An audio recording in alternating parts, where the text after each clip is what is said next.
গত ২৯শে April ২০২৪ black স্পাইডারের আয়োজনে অনুষ্ঠিত হল বিশ্ব নৃত্য দিবস।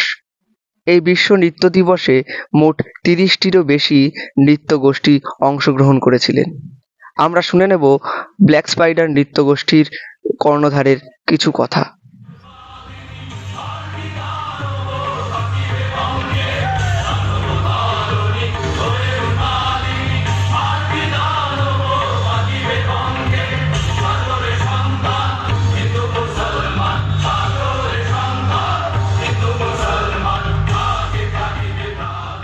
আহ সবাই জানে আজকে বিশ্ব নৃত্য দিবস মানে ওয়ার্ল্ড আর্ট ডে।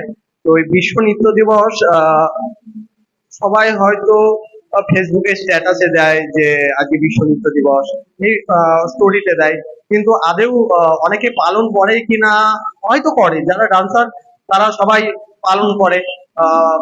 তো আমি হট করে একটুখানি ভাবলাম যে কি করা যায় সবার জন্য, আমার জন্য তো অবশ্যই, সবার জন্য কি করা যেতে পারে। তো আমি ভাবলাম যে এই বিশ্ব নৃত্য দিবসে একটা প্রোগ্রাম ম্যানেজমেন্ট করি, যেখানে সমস্ত ডান্সারদের, সমস্ত ডান্স গ্রুপকে একটা বার্তা দিই যে আপনারা সবাই আসেন, এই দিনটাকে আমরা সবাই একত্রিত হয়ে পালন করব। তা প্রত্যেকটা গ্রুপ থেকে একটা করে তাদের বেস্ট পারফরমেন্স এখানে দিতে এসছে। তো এই দিনটা আমরা কোনো কম্পিটিশন রাখছি না, শুধুমাত্র কি মানুষের কাছে বার্তা পৌঁছাচ্ছি যে আমরা সবাই একত্রিত হয়ে ওয়ার্ল্ড ডান্সার ডে সেলিব্রেশন করছি।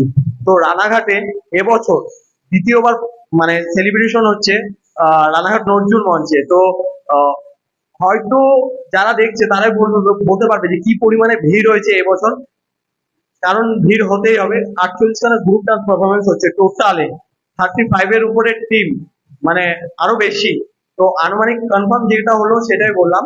আর মানে যেহেতু লোক অডিয়েন্সের যদি কথা বলা হয়, তাহলে মোটামুটি হল পুরো বুক, ওপরের সিট পর্যন্ত দেওয়া হয়েছে।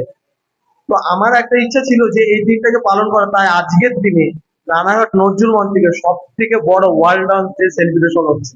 তো থ্যাংক ইউ জানাবো যারা মানে সবাইকে, যারা আমার এক কথায় এসে আমরা মানে রানাঘাট নজরুল মঞ্চে উপস্থিত হয়েছে, অসংখ্য ধন্যবাদ তাদেরকে।